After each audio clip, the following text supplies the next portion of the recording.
first off, we want to say we didn't do an initial review this week because there was no room in the theater, and we want to talk a lot about the movie Arrival. There was room. There were just people having phone calls in our normal. Yeah, there was room. People just took up the room that we. It's hard to stay humble doing real talk because I feel like I was gonna be like snap out and be like, all right, it's time for us now. Time for the stars. Clear out, please. But yeah, no, we just didn't have any time. We weren't gonna stay in the theater for an extra 45 minutes to shoot where we normally do. No, and we needed time to talk about the movie. Granted, it is a super dope shooting spot, but we do need more time to talk about Arrival just because that's how great this movie was. So.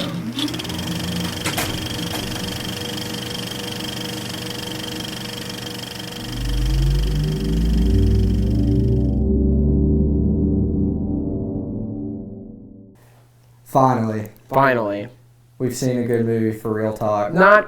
Not just a good movie. A great movie. Exactly. Fantastic. Makes you think. Makes you almost, I'm not going to lie, almost cried a little bit. Almost? Did you? I mean, the tears were like, they were bordering. Okay. I didn't cry because I was in the movie with two other men, so I didn't want to, just for, like, masculine reasons, you know, like, you got to keep it. You got to work that out, man. There's no. It's a safe space. It's a safe space. It's a safe space.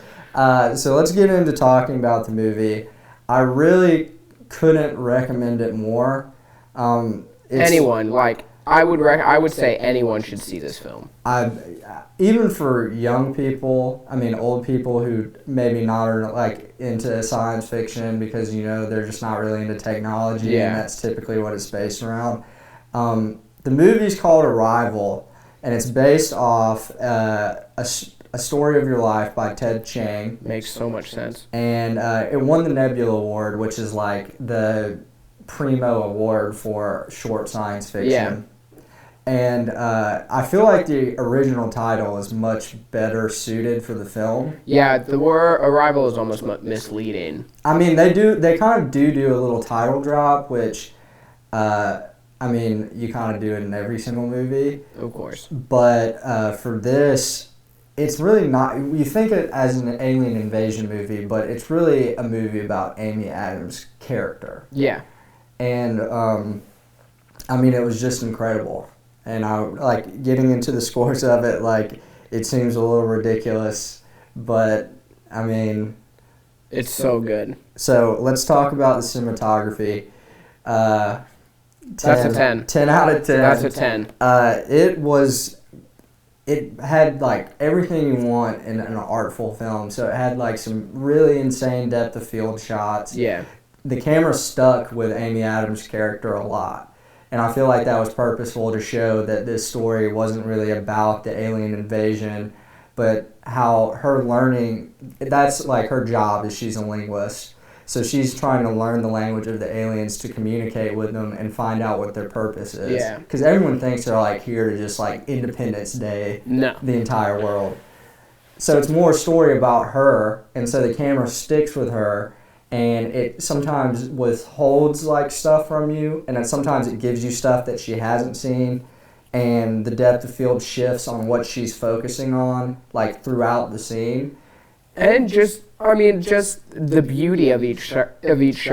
Right. There was time taken. Yeah. And those long continuous shots I'm always impressed with. It was, like... Because we can't go like 2 minutes without having to cut. So that they go like a full entire dramatic scene without one is just incredible. Even from the beginning, I mean, your original shot is of just her window at her house, and she lives kind of like on a lake or something. Yeah. That even just first shot was sharp. Was so artful. Cinematography could not have been done any better. And I mean the CGI was just like perfect. Even though you could tell when the parts were CGI, that almost added to the movie. Yeah, I mean the almost dream sequence type thing that happens when you see the CGI parts. Which I mean your eye is always going to notice when it's CGI, I feel like, no matter how detailed, but for this purpose, they obviously can't do practical effects with a giant floating alien ship in the middle of Montana. No, that's true. So, but for what it's worth, like, I mean, really, I just can't even find anything to knock it about. Definitely not on cinematography. I mean, and there's movies that we've had with budgets that are better, if And not that- more. I mean, not better, but more, and then or equal to Arrival, like with Doctor Strange, and they still mess up. Like, you know, with like we talked about Doctor Strange. But it's incredibly important for them to keep it simple. Right. For when it comes to CGI, that's like the biggest thing. It was, and even with some shots that were like very heavily CGI'd, it still managed to stay artful in a way. That's what I'm saying. It kind of traditional almost film. felt like you were in like a dream sequence when you watch those scenes. So acting, 10. 10. Amy Adams knocked this out of the ballpark.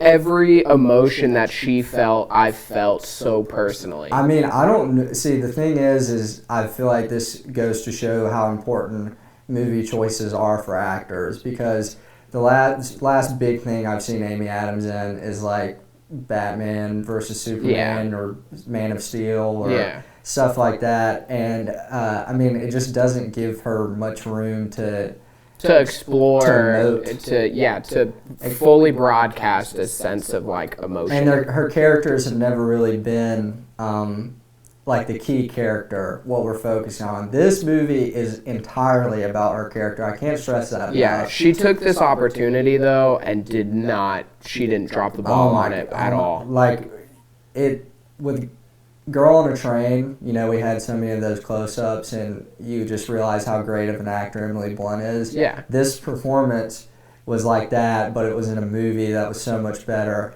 and it was also surrounded by a cast that was so much better. Well, really, there's like three big ones. Right, exactly. With Jeremy Renner and Forrest Whitaker, the other two, her two co-stars, pretty much. Right, and Jeremy Renner also, like, I mean, like I said, going from what I've seen in Hawkeye and the Bourne movie that he was in, Bourne Legacy. yeah, Right. they weren't anything. He really did show. And he his played range. such a different role. It wasn't this action role. Yeah. He played a theoretical physicist, A smart guy, basically. and he did an incredible job as well. I mean, it was like, and Forrest Whitaker like metamorphed in this movie. When did he become like an A+ actor? I don't know. I mean, He was on Criminal Minds. I mean, he's always been, I feel like, decent, but this was like, you really didn't even think for the most part that these people were actors. They fully engrossed you in their roles. You saw them as their characters. Like, I never once thought I was watching Amy Adams. I was looking at Dr. Louise Banks. Yeah. And I mean, just the like pure like the way she made me felt during the climax sequence. Like I said, like I'm not even kidding. Like was close to crying, and I've read a bunch of comments on the internet where like fully grown men burst into tears in the theater. I mean, and then with Jeremy Renner, the only other thing I can think of that even comes close to this is the Hurt Locker. Yeah. But I mean, this was by far, I think, his best performance, even though it wasn't necessarily as, you know, in depth as it was in Hurt Locker. Definitely. Entertainment, 10. Like, I could have gone back and seen it the next day. I haven't watched a movie with so little action that kept me so captivated. I think that speaks volumes about it, honestly. And the entertainment wasn't just the subject matter. It was every single, like, part of the movie kept you entertained. It was, I mean, the sequences where they showed you of them learning the language, like, all you wanted to do was for them to finally learn the language in the movie. Yes. And I'm not saying, like, you were impatiently waiting for it, but you wanted to know, like, what would happen when they finally did, how like, they would finally communicate. And when you do, it's just the most mind-bending thing. I mean, we can't obviously spoil anything, and it would be a really big disservice to someone if we did. I wouldn't wish that upon my worst enemy, to have this movie spoiled for you. But I mean, it was absolutely incredible in terms of entertainment. It will definitely be something that 116 minutes of just pure. You kind of like black out and you like become part of this movie, right? And then you look back and then you're like, oh my goodness, what an emotional roller coaster! I could have gone back to see it, which is very few movies have ever that done you that leave for and me. think I would go immediately see that again. I would Yeah. see it again for sure tomorrow. Like, yeah, I mean, dude, We I'm can down. go. I'm totally down. I just have a paper to write. Okay. Might need to do that first. For plot, 10. 10. So like I said, this is based on a short story, science fiction. A lot of great movies I feel like come out of that, the short story type deal. Blade Runner, there's countless others, but this was like a top notch. This is gonna be in the Oscars for best adapted screenplay. Oh, for sure. Like 100%. I've already told multiple people that that's gonna be my pick in a pool. Definitely. But social science fiction specifically has always been, it's like plays with how technology, I guess in this case it would be language, but it's an alien language, so it's still science fiction, but how human stories like react with science fiction. So this isn't science fiction in the way Star Wars is. Not even close. Like a space opera, or it's not science fiction in the way Minority Report It's is. almost not science fiction. It's all it's It's this dramatic film that involves some sort of science fiction Right. like topic. It's more of a philosophy film. Honestly. Yeah. And it examines like what you would do if you had this ability to understand this language, which again we can't spoil it. I wish we could. I know we could. This show would get like 14 times longer though. Yeah, that's true. I mean, I could go on for hours about like how this movie made me think about certain things. Maybe We've talked about it. Decision making, all this different stuff. But I mean, it was incredible. Score. That's a 9 for me. That's still a 10. Gave it a 10 out of 10. The score is fantastic. Right. It's not a huge score, and we talked about that one of the main songs it's not part of the score. There's a violin piece in it that's not original to the film. Original to the film. And I was hesitant. I'm always hesitant to give a movie, 10s across the board, because that's like saying there's a 100% chance it's going to rain, But the score is still fantastic. I have no problems with it. I mean, yeah. It's weird, but like captivating. It always fits the mood of the film.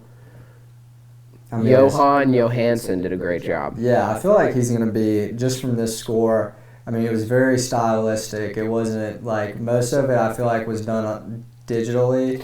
Yeah. Because it wasn't using traditional instruments Not at even, all, no. aside from that violin piece. But everything else was like synthesizer music and like growls almost or something. Oh, I mean, it was... You could put it on, though, and I'd get chills. Oh, yeah. I mean, it was insanely, like, terrifying. I mean, what did you have for the score before we started listening to it? See, I think I put it as an 8, and the reason I put it as an 8 was because I was pissed that it wasn't an original piece. And then we, put it on, and he just said, all right, it's good. Yeah, all 10s now. Then you put it back to, like, the actual score where all the original Johan pieces were on it, and I couldn't do it. Yeah. This movie, if any movie got 10 out of 10 for me, and I felt confident in doing it, it was this one. And I feel like for me to say that I didn't think this was almost a perfect movie would be me being not true to myself, trying to please the people. And I haven't tried to please the people. I've been so off on most of my scores. We've been horribly awful about movies. Yeah, so... But this one...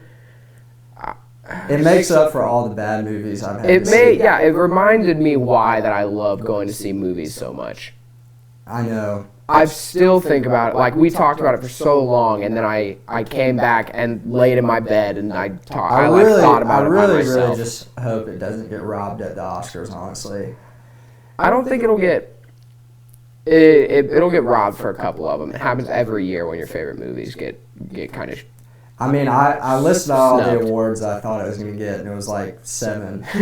I mean, not going to get, but be nominated. It's definitely going to be nominated for a ton. Well, we haven't seen a movie even relatively close to that standard. So my final super score, 10 out of 10.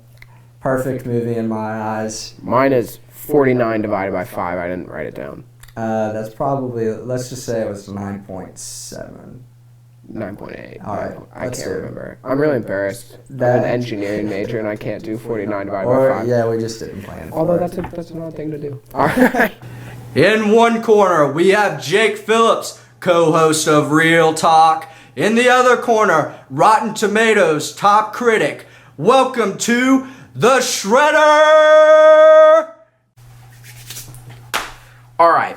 This is a roast, sort of one person in particular. Moreover, I want the general roast to be about these dumb top critics that are literally just out here to spite every movie.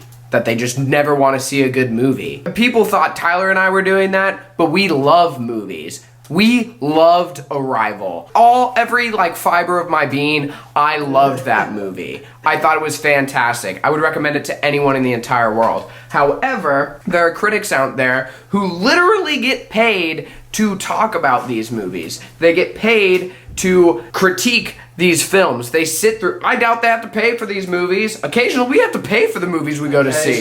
They occasionally go. No, they always get to see these movies for free. So this guy, he says, this is about a professor who is mourning the loss of her daughter.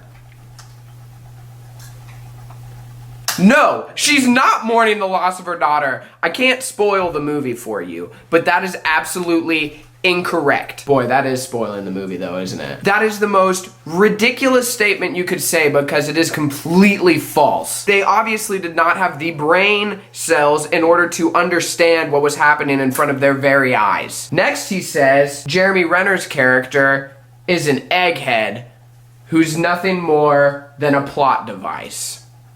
No, that is wrong, sir. That is so incorrect.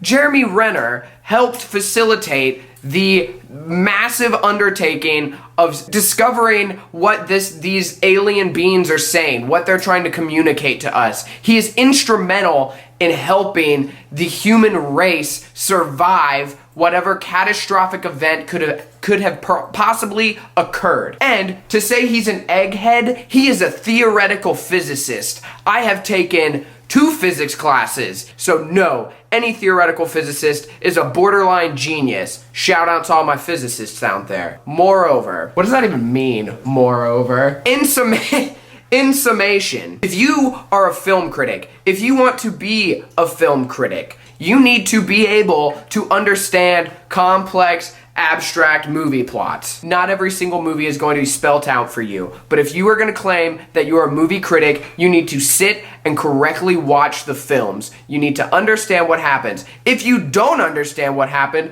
go watch it again before you talk crap about it. Rotten Tomatoes critic, Miami.com, sham. You're dang sham. Now into some movie and TV news.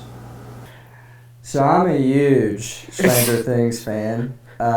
Sorry. I think everyone who watched it would agree with me. It's one of the best Netflix original series. It's so heartwarming and perfect. Right. So I'm not even sure if this would technically be a spoiler, but 11 is set to return in season 2. Which I think everyone knew. They couldn't get rid of her. You couldn't kill her off. The best part of the show. I am really excited though.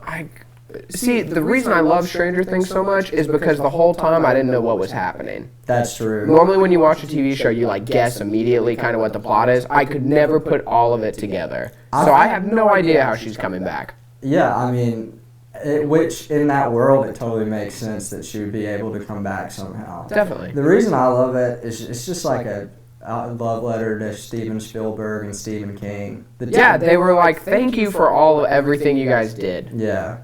I mean, here's what we can do. Yeah, here's because what we can of do with your style, like your writing. Yeah. Valerian and the City of 1,000 Planets. Nailed it. So this is a movie that we watched the trailer for today. Trailer teaser. 4K. Looks 4K at least.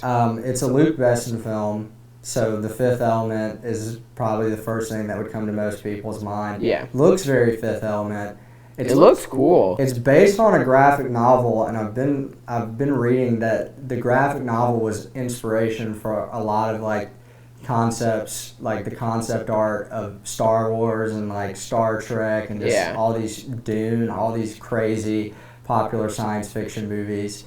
2 of the biggest names in it that I've seen so far, Dane DeHaan and Cara Delevingne. Yep. Both of them have coincidentally been in superhero movies. She was in Suicide Squad. Neither of them were very good. And he was in Amazing Spider-Man 2. You don't think they're good? Suicide Squad wasn't very good. I mean, it was. Oh, I'm not saying they're bad actors. I'm saying their movies weren't good. Oh, yeah. I mean, Amazing Spider-Man 2 kind of tickled me a little bit. And Cara Delevingne isn't top actress. Yeah, she's. Although she was, the Suicide Squad's the only thing I've seen her in, and she played the dumbest character. I mean, that was unsalvageable. But back to this movie, it does look really cool, but I don't know if it's that much for me. Fifth Element is almost like tough for me to watch. There's two ways this could go. It could go the way of Fifth Element, where it might not necessarily like destroy the box office and just be this like cult classic. Yeah. Or it could go the way of like Jupiter Ascending, which if you have ever even remotely seen a fraction of that movie, you would understand it to be one of the worst movies of all time. I totally understand that. It was so bad. And I want to say that it's going to be kind of in the middle, though. I don't know. Yeah, it's hard to fall in the middle of that, but I don't think it'll be as bad as Jupiter Ascending. But it's certainly not going to be as good as Fifth Element. Because our culture at the moment just isn't like we won't buy into a movie like people bought into the Fifth Element. That's true. Fifth Element. I don't know. We've only seen, I think, like it was only a minute of footage, so there's still a lot. I mean, a lot to learn. Because I certainly don't know what's going on. We'll get a lot more trailers before the eventual release, so maybe we can make a better educated guess. Definitely check it out though, because it's a cool trailer. It's like a beautiful setting. So yeah, it's like eye candy. Yeah, it's like Pop Rocks for your eyes. So, let's talk about Arrival. Just so you guys know, we never get this in one take, so we have to do it multiple times. We're going to talk about Allied instead of Arrival. Did I just do it again? You said it. Wait, you honestly didn't mean to do that? I swear. That's the last 4 times you've said Arrival. Okay, we're seeing the movie Allied. Brad Pitt, Marion Cotillard. Brad Pitt's no stranger to his World War II movies. He's been in Fury. Yeah. Inglourious Bastards. Yep. Are we allowed to say that on Eagle Eye? I think so. Pothole. Movie title. So we're going to try to talk about this without hitting any more potholes. All right. So it's a World War II movie. Espionage. Those are 2 great categories. So it's with Marion Cotillard as well.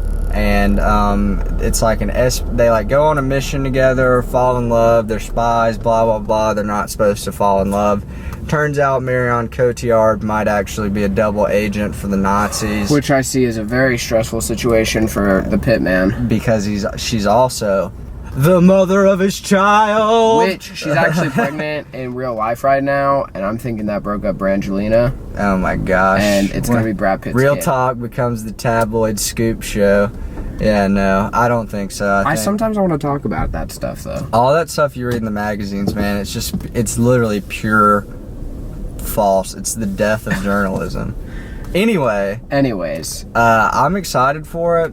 I think it's, like you said, we've talked about this multiple times. Yeah. You think it's an Oscar grab, and I completely agree. But it's not going to get anything. It could get in there. I mean, if the score is really good or something, it might get in there for that. You know what I mean? Yeah. But I don't think, because it has the Oscar content, but I don't think it's going to get a big one. Definitely it just seems like the cinematography to me looks like pretty, but it looks soft in a way.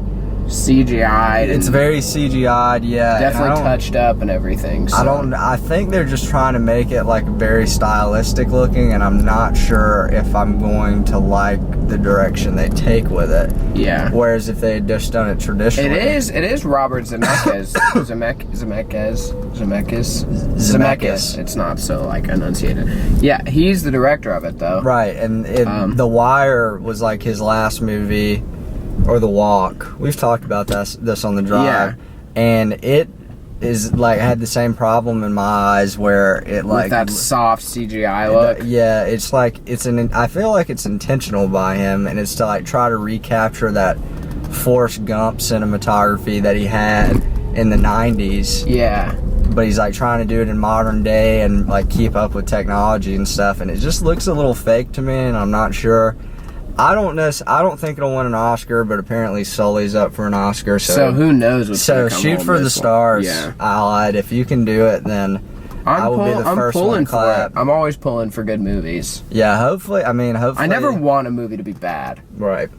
The thing is that what I've learned with Arrival specifically is we were really excited for it, but the reason why it was good was for a reason that I didn't see coming. And I'm hoping that there are going to be more movies like that, trailers that don't explain as much. Yeah, exactly. But you can see our full review 2 weeks from now, taking a break for Thanksgiving. Stay with your families. Yeah, eating a turkey. Just binge watch the last 7, 8 episodes. Catch up on some stuff, and we'll see you Wednesday at noon. Not midnight. That's if we get through this traffic. Yeah, that's true. It's pretty deep right now. We're kind of in rush hour, but we'll see you there.